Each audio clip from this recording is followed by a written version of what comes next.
Act ചെയ്യാന്ന് വെച്ചാൽ ഒരു ഡബിങ് ഒക്കെ ചെയ്യുന്ന സമയത്ത് ഭയങ്കരമായിട്ട് പൊട്ടിച്ചിരിക്കുന്നതൊക്കെ ഭയങ്കര പാടാണ് ഡബ് ചെയ്യാന്നൊക്കെ കേട്ടിട്ടുണ്ട്.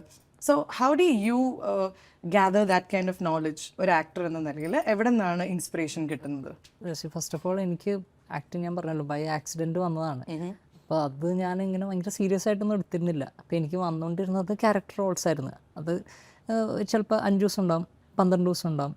അപ്പോൾ അത് മാത്രം പോവുക, ചിരിപ്പിക്കുക എന്നുള്ള ജോലി എൻ്റെ അവർ പറയുന്നത് അത് കേട്ട് ചിരിപ്പിച്ച് ഞാൻ ഇങ്ങോട്ട് പോരും.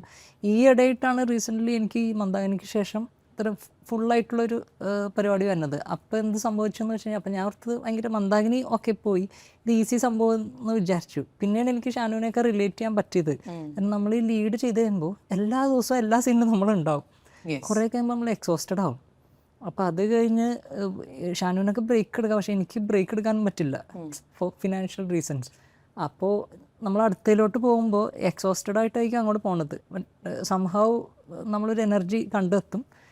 ഫോർച്ചുനേറ്റ്ലി എനിക്ക് എൻ്റെ സേഫ് സോണിലുള്ള ക്യാരക്ടേഴ്സാണ് വന്നുകൊണ്ടിരുന്നത്.